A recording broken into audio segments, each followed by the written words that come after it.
And I congratulate you on your re-elevation to high office. And I note that not far from where you sit, some 10 metres from the entrance to this old chamber, there's a wonderfully imposing canvas. It depicts the decisive moment in Australian history, the landing of the First Fleet at Sydney Cove on the 26th of January 1788. The great painting by Algernon Talmage is called The Founding of Australia, a founding marked by the arrival of Western civilisation on this continent. It's an appropriate entrance statement for this place, the mother of legislative power and progress in Australia. Despite attempts by both sides of politics to either abolish it or silence it, for nearly 2 centuries the Legislative Council has, by and large, been a civilising force in New South Wales. Over the years, the ALP has expelled more of its MLCs for failing to vote for the Council's abolition than are here representing Labor today. Among Conservatives, George Reid in 1895 dissolved the Parliament on the single issue of Legislative Council obstruction, pledging, he said, to clear the fossils from a rotten and corrupt chamber. And he hadn't even met Eddie Obeid. Crooks and scoundrels aside, this place has been true to Talmage's painting. It has honoured the founding principles of our nation, that progress is possible through parliamentary debate and deliberation, that in a land of hard work and meritocracy, every citizen can and should receive a fair go. For all its pitfalls and failings, the Legislative Council has always redeemed itself in wanting to extend the reach of Western civilisation and advancement in Australia. Until now. Like so many parts of our politics that have changed quickly in recent times, there are voices here who do not believe in the virtues of the West, who do not acknowledge the nation-building achievements of our culture and our country. Mr. President, it's a bit like a scene from the life of Brian, a case of what has Western civilisation ever done for us? Only advanced healthcare and education, architecture, engineering, information technology, free speech and the rule of law. In fact, this chamber, this parliament, this city, all our public institutions and the material comforts we take for granted, none of them could exist without the greatness of the West, without the advances that began with the Enlightenment and Industrial Revolution and continue to this day. Yet still, among the leftist elites, among the social engineers and the cultural dietitians, sneering at our civilisation and its achievements has become their new pastime. They preach diversity, but practice a suffocating cultural conformity, wanting everyone to be just like them. They argue for inclusion, but as soon as a Christian, a conservative, a libertarian, a nationalist, a working-class larrikin, an outsider from the vast suburbs and regions of our nation disagrees with them, they crank up their PC outrage machine to exclude them from society. They are tolerant of everything except dissenting values and opinions. Meaning, of course, they're tolerant of nothing that matters, only themselves. This is the leftist curse through the ages, the recurring history of those who so badly crave control over others, they lose control over themselves. In their lust for authority, they lose their respect for the right of others. It's a bit like a scene from Orwell's Animal Farm. The Green Labor left has become the thing it originally opposed, elitist would-be dictators taking away from working-class communities the things that these battlers value. The right to speak their mind, to say they love their country and they want Australia Day to stay, to practice their Christianity openly and freely, to send their children to school without the garbage of safe schools, wear it purple days, headrest indoctrination and the other crackpot theories making some New South Wales classrooms more like a Hare Krishna meeting than actual education. And when they go to work, the chance to do their job without being bombarded by employment quotas, unconscious bias training, and a long list of unspeakable taboo words, scary, scary stuff like guys and mums and dads. The new left are the new primitives of our time, junking the importance of evidence, of recorded history, of biological science, to pretend that all parts of our lives, especially race, gender and sexuality, can be fluid, that everything we know and feel around us is in fact socially constructed. That's what they say, socially constructed. Well, Mr. President, they're peddling fake news. It's fake news. We haven't been brainwashed by capitalist hegemony, as the postmodernists argue. People know and understand the things they see and feel in their lives. It's called evidence. Our personal characteristics and identities are fixed, not fluid. With few exceptions, people are born either male or female. We shouldn't be confusing young people and risking their mental health by pushing gender fluidity upon them. We shouldn't be taking away from parents their essential role as the primary carers of their children in matters personal and sexual.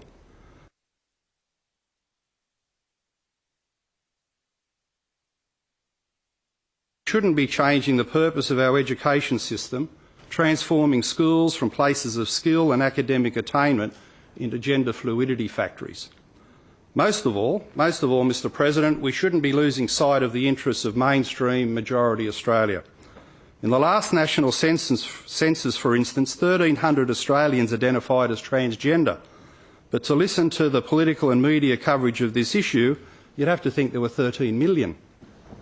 Mr President, everywhere I travel, parents and grandparents, workers and communities tell me how concerned they are about Australia's direction.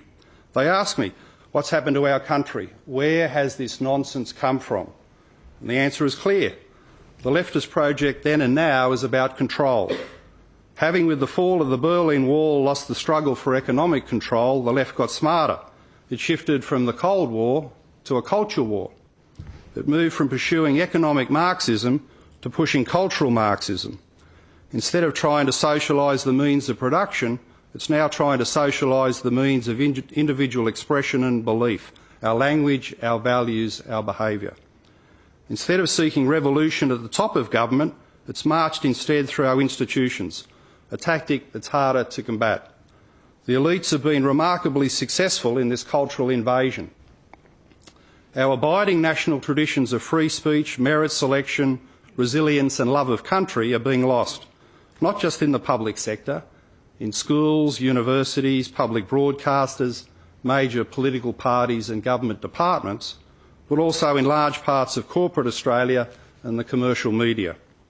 The rest of us are the resistance to this national takeover. Our chief ally is evidence and human nature. Through the power of reason and enlightenment, people want to have their say about the things that are important to them. They want free speech. They want freedom of religion and belief. Australians are a tough yet fair-minded people. It comes from our origins in colonial times, the things depicted in Talmage's painting.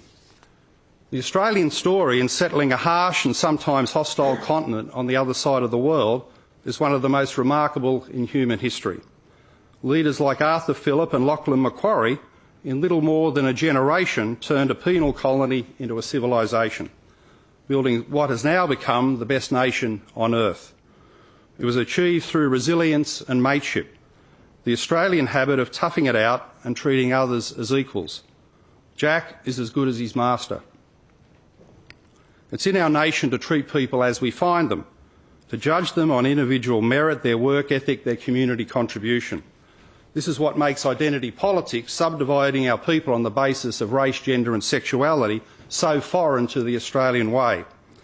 Just as the old Soviet Union fell over because human nature wanted economic competition and individual wealth and excellence, I believe these new mutant strains of social control, identity politics and postmodernism will also fail. They run contrary to the nature and the evidence of our lives. Mr President, I ran for Parliament to be part of the fight back for freedom and fairness.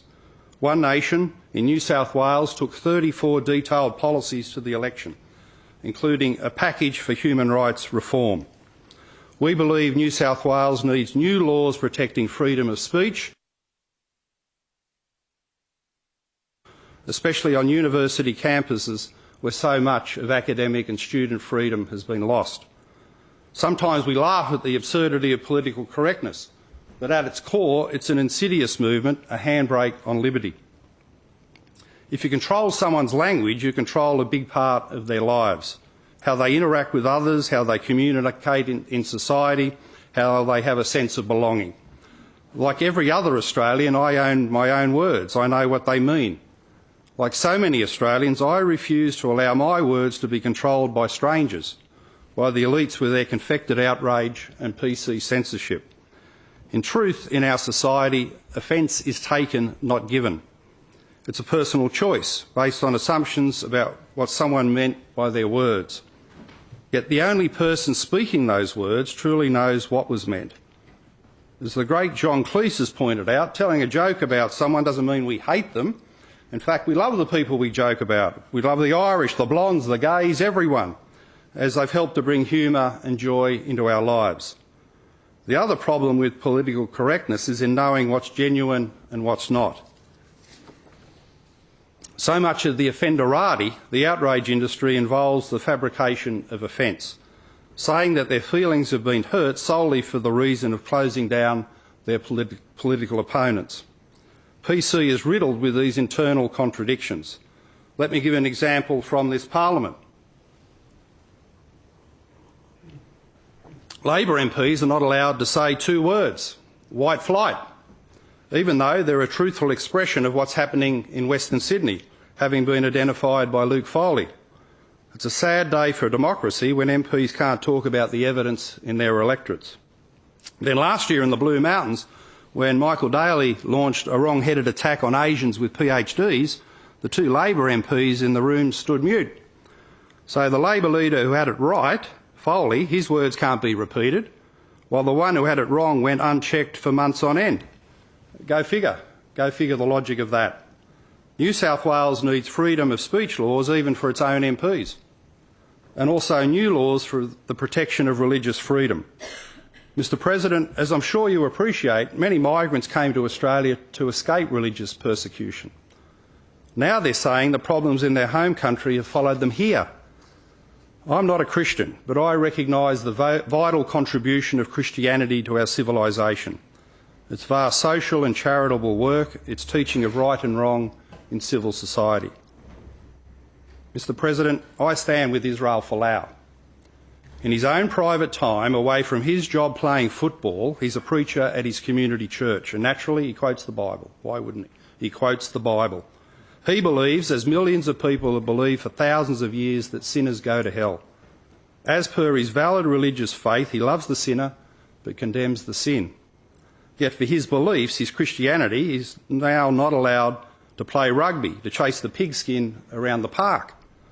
How did our state and our nation ever come to this? I was on Folau's list of sinners, more than once actually. I dread to look at how many times I was listed by the posting that he had on social media. But as I don't believe in hell, there's no way I could take offence. Those claiming outrage have fabricated their position solely for the purpose of censorship. This is not an argument about diversity. The Wallabies have no female players. They have no disabled. They have no elderly, no middle-aged. They're selected from a tiny fraction of the young, fit, athletic male population. By excluding a committed Christian, they're making their game less inclusive. And as Folau being a role model for young gay men, one only needs to state this proposition to understand its absurdity. Footballers are not role models for anyone other than enjoying their sporting ability. I say to any young person, if you're looking for guidance and inspiration in life, study Churchill, Lincoln, Reagan and Roosevelt, not Todd Carney. And by the way, that's Ronald Reagan, not Reg Reagan. Mr President, I believe that no Australian should live in fear of the words they utter. No Australian should be fearful of proclaiming four of the most glorious words of our civilisation. I am a Christian. No one should be sacked by their employer for statements of genuine belief and faith that have got nothing to do with their job. The Folau case exposes the new serfdom in the Australian workplace. Who would have ever thought it would come to this? The new serfdom in the Australian workplace. How big companies, the corporate PC elites, are wanting to control all aspects of their employees' lives. Their religious and political views, how they speak and think, how they behave, even in their own time, well away from the workplace. It's a stunning intrusion on workers' rights. Yet far from condemning the new serfdom, Labor and the trade unions have been cheering it on. As per our One Nation election commitments, I'll be moving legislation for the protection of free speech, religious freedom and the privacy rights of workers. Mr President, this fight back for freedom is long overdue, as is the fight for fairness. I mentioned earlier that for most people, identities of race, gender and sexuality are fixed. People are born a certain way and they shouldn't be judged by the things in life they can't change. To do so is to practice the poison of identity politics. It's become the great obsession of elites everywhere, even though for normal people it's not the way in which they live their lives. No one wakes up in the morning and thinks, I'm male or female, I'm black or white, I'm straight or gay. They start their day as workers, as parents, as family members, as community contributors. Not only is identity politics irrelevant to most people, it's a betrayal of social justice and social democracy.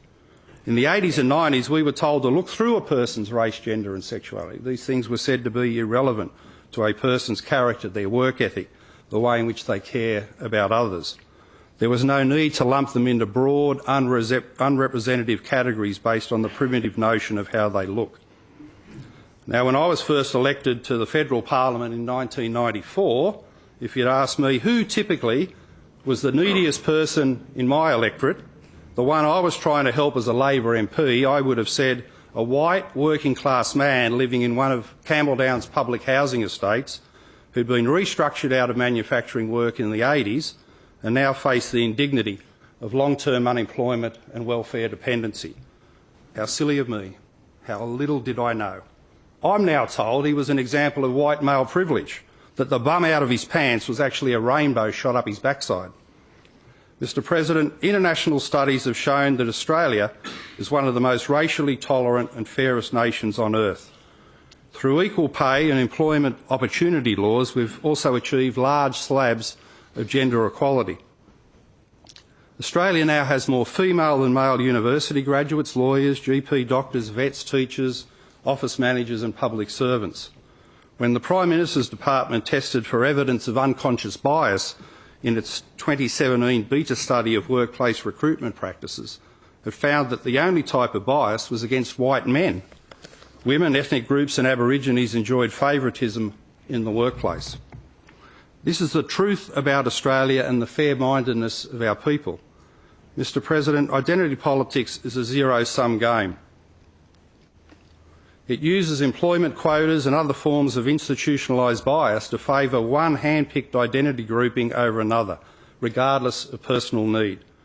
This causes enormous resentment from those who miss out, because they have the wrong skin colour, the wrong gender, the wrong sexuality, things they can do nothing about. Divisive identity politics, it subdivides our society, destroying its sense of common good. And it leaves the rainbow left impotent. They have no solution for that white welfare-dependent man living in a public housing estate. In fact, far from helping him, perversely and tragically, they define him as part of the problem. Imagine how he feels, and I've spoken to these men, imagine how they feel seeing other identity characteristics gaining special treatment.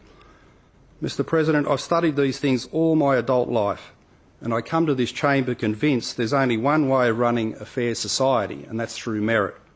The best person for the job must get the job, regardless of race, gender and sexuality. This is why One Nation proposes to abolish employment quotas and other identity forms of discrimination. Let me say something about identity politics at the other end of the political spectrum.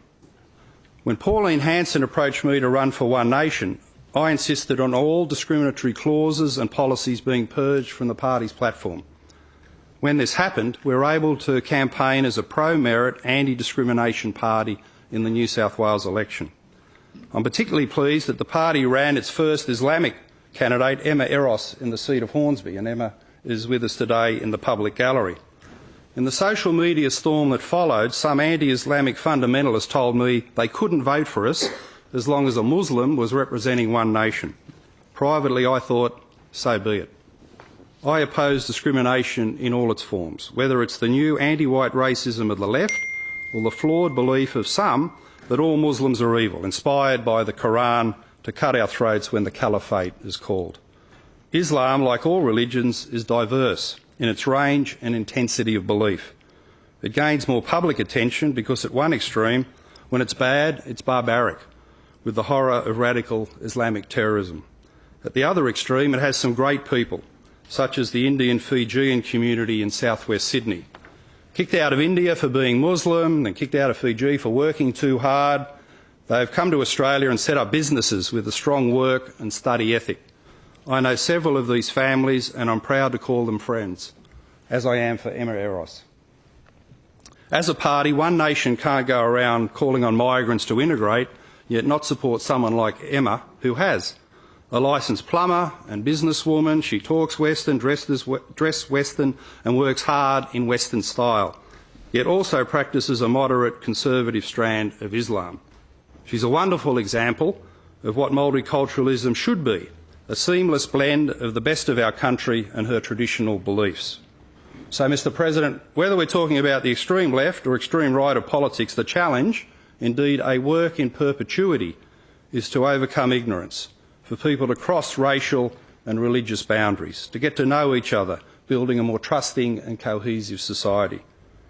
Mr. President, the rise of identity politics has coincided with Australia losing control of the scale of its immigration program.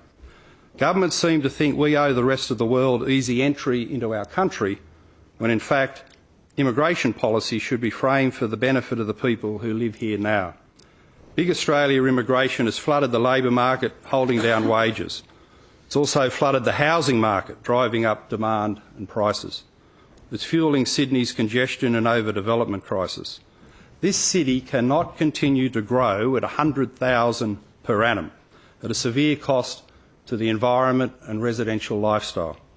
Whether someone is a long-standing resident or they recently came to Australia and Sydney, we're all in the same circumstances, crawling along car park roads, standing on crowded trains, trying to combat congestion and urban sprawl.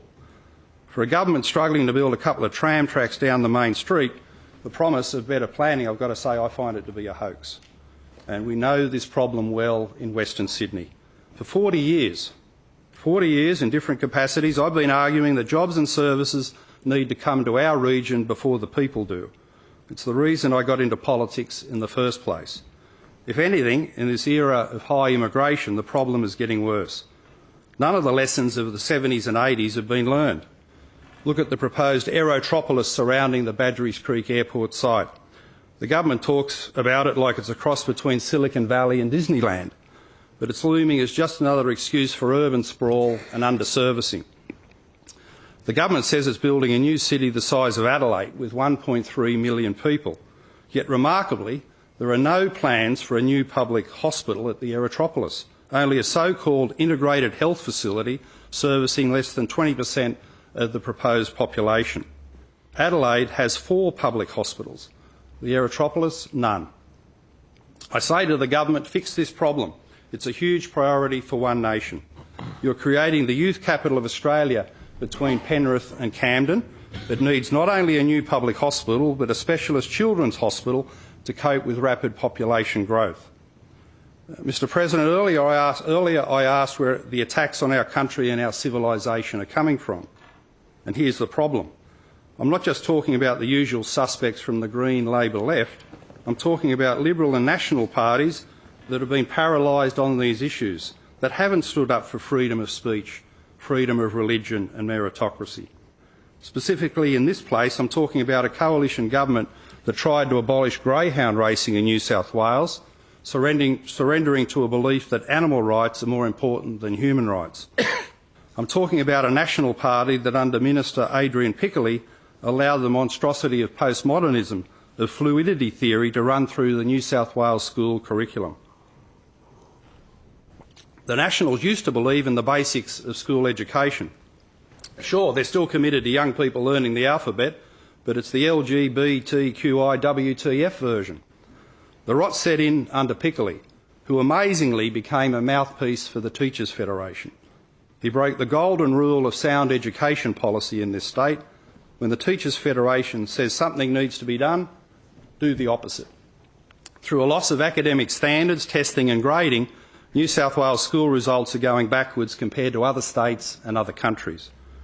There's no one thing that's gone wrong in the education system.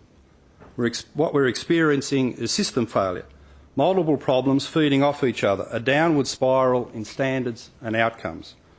Teacher quality has collapsed in many government schools to the point where it now resembles social work more than academic instruction.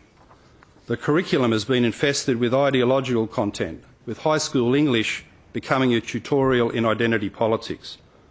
Student resilience is being lost, replaced by a snowflake schooling, where only half an excuse is needed to avoid testing and grading.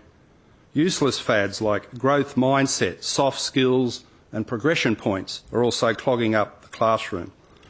The all-must-have prizes mentality is levelling out notions of excellence and effort. Like the old Soviet Union, no matter how students perform, they all get the same result and the same recognition.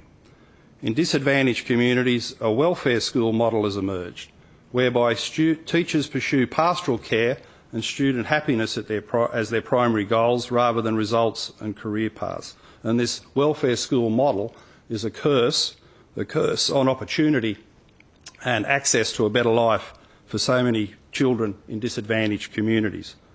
And I must say, Mr. President, these developments break my heart. One of the best parts of my life was attending Hurlston at Glenfield, by far the best school in southwest Sydney, until Piccoli ripped it off us with his harebrained scheme for moving to Richmond. The tragedy of declining school results is that they hit the disadvantaged students hardest. And I can tell you, a good school is a poor kid's passport to a better life. There's a mountain of work to be done in restoring these opportunities, in uplifting the standards of New South Wales education. It's all there in the One Nation policy platform, and measurement is the key. The old adage in public sector management applies: what gets measured gets done. And in New South Wales schools, we measure very little. The repair job in education is massive. Hours of discussion, hundreds of questions to be asked and answered, scores of policy ideas and reform proposals to be advanced. And that's what I'll be doing throughout this term of Parliament. My word, I will. It's a huge priority to try and fix our schools and restore equality of opportunity in our society. Mr. President, I'm concerned for the future prosperity of our state. There are two clear and present dangers to the New South Wales economy. I've mentioned one, it's in education. The other is energy policy. This involves a basic question of responsibility. The government and the Parliament has no greater duty of care to the people of New South Wales than to keep the lights on. So our essential services can continue to save lives, our households can continue to function, and our businesses can continue to grow. History shows and common sense confirms the best way of doing this is through reliable, dispatchable baseload power.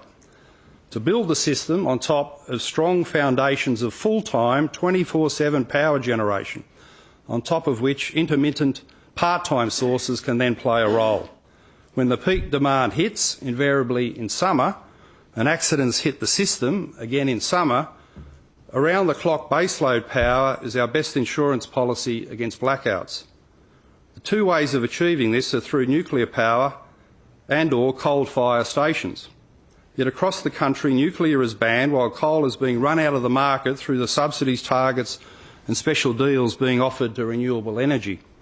The Australian Energy Market Operator has said, this is an amazing statistic, has said that in the decade to 2025, the equivalent of 30% of New South Wales peak electricity demand is being lost in power generation. It's being replaced by a patchwork system, a series of part-time power sources, the effectiveness of which rely heavily on weather and environmental conditions. When the sun's not shining, there's no solar power. When the wind's not blowing, there's no wind power. When the water supply runs short, there's no hydro. Even gas power is limited due to access and pricing issues in New South Wales, meaning it's best suited to peaking plants rather than 24/7 baseload. These are part-time sources of power. Yes, it may be possible to cobble them together in a way that meets full-time electricity demands, but the risks, Mr. President, are high. We're talking about a privatised, vertically integrated market where normal pricing signals don't apply. There are perverse incentives to short the market, as we've seen with AGL. In terms of green technology, there's another leap of faith, reliance on the rapid development of battery storage. Well, all I can say is good luck with that. For all the PR hoopla about Elon Musk's battery farm in South Australia, it has a capacity for meeting the needs of the Talmage aluminium smelter in the Hunter Valley for just 8 minutes. In truth, the projections for energy production and peak energy consumption in New South Wales are beginning to separate. They're separating in the wrong direction. The state is losing its energy self-sufficiency. The likely tipping point, a heightened risk of blackouts, will occur in the summer of 2022-23, following the closure of Liddell.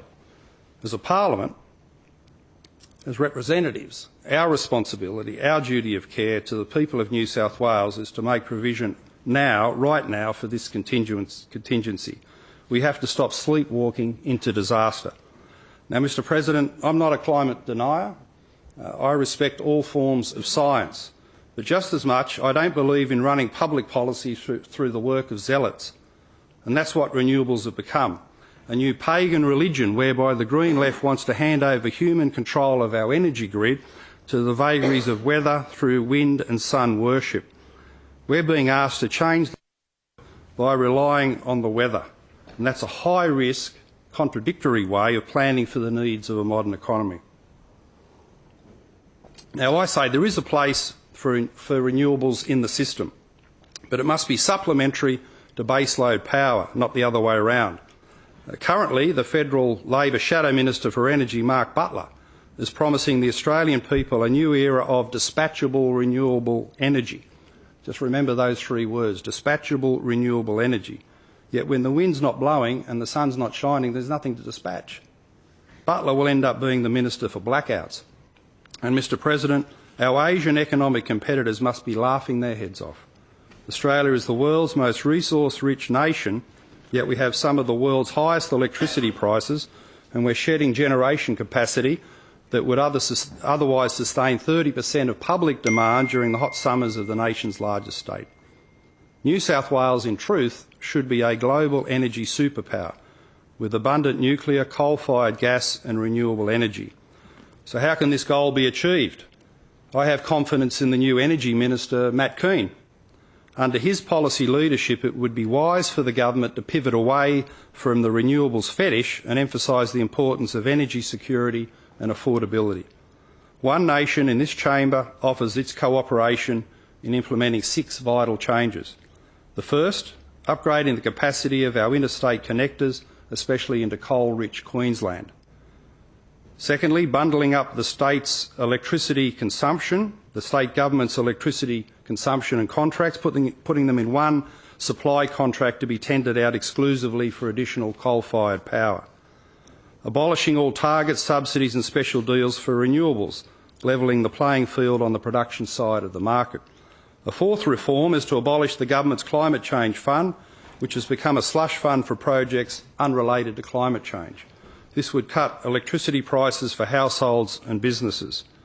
Fifthly, immediate approval of the Santos project at Narrabri to overcome the state's chronic deficiency in gas supply. And this is no longer a question of environmental or local land use, it's a question of keeping the lights on. And in the longer term, planning for the state, lifting the ban on uranium mining and nuclear power as per the Deputy Premier's policy. I can advise the House that yesterday I gave notice of a private member's bill for this purpose, and I'm delighted to be doing the Deputy Premier's policy work for him in lifting the ban on uranium mining and nuclear. Now, Mr President, can I just say I've had a fortunate life. As a child, my parents told me to study hard at school, and I did. As a young man, I had the honour of being Labor Mayor of my hometown, Liverpool, building facilities that should have been built 30 years earlier. Then I had the opportunity to serve in the House of Representatives, doing what very few Australians ever have a chance to do, running to run the country at a general election. For the past 14 years, I've had the greatest joy and responsibility of my life. As a home dad, as a primary carer, giving support and all my love to my wife Janine and our 3 children, Oliver, Isaac and Sienna. When I left the Federal Parliament in 2005, the words of the former member for Bass Warwick Smith echoed in my ears. Every day you spend away from your children is a day you never get back. The days and years with my children have been the best of my life. But now they're so much older, so much wiser, as they keep on telling me in our household discussions about politics. They're so much older, so much wiser. And through them I've seen what the government school system has become. So it was time to come here to do something about those issues and others. On 23 March, among the minor parties on our side of politics, 3 MLCs were elected, 2 from one nation. I congratulate my friend and colleague Rod Roberts on his election and thank those who made it possible. Our party leader, Senator Pauline Hanson, a committed patriot who would do anything for her country. Our highly dedicated New South Wales One Nation party officials, Mick Jackson and Amit Batish in particular, our candidates, our party workers and our very good volunteers. I especially thank my campaign manager, Corin Barraclough, who was magnificent in every respect. I also thank Alan Jones, who at various times gave me a chance when others wouldn't. And I'm delighted to see Alan in the President's Gallery, along with 2 outsiders, Ross Cameron, his dad served here with great distinction, and Rowan Dean. Rowan and Ross were supposed to have a long-running TV show, but I've lobbed here instead. And hopefully that'll make a good difference to someone along the way. You know, parliamentary privilege, what a beautiful thing. How did I ever let it go? In a former parliamentary life. So I admire Alan very much because no one in Australian public life does more research or is more thoroughly across his brief, and he's a great broadcaster and of course a great fighter for Australia. Most of all, I thank the people of New South Wales who've given me a second go at parliamentary service. To top the personal vote, below the line at the recent election confirms a special responsibility. Our supporters are a long way from the centre of political power, but they hold a powerful belief in what politics should be. They are salt-of-the-earth people without a parliamentary or media megaphone of their own. So they rely on parties like Pauline Hanson's One Nation to fight for the things they love about their country. Mr President, for those of us who believe in the virtues of Western civilisation, who treasure the advances and values of the Enlightenment, who look at Talmage's painting and marvel at its meaning, this is the fight of our lives. Our ethos, sir, is simple. No surrender. No surrender in any debate, in any institution, on any front. No surrender in trying to take back our country. And that, Mr President, is why I'm here and what I'm fighting for. I thank the House for its courtesies and for listening to my maiden address. Thank you very much.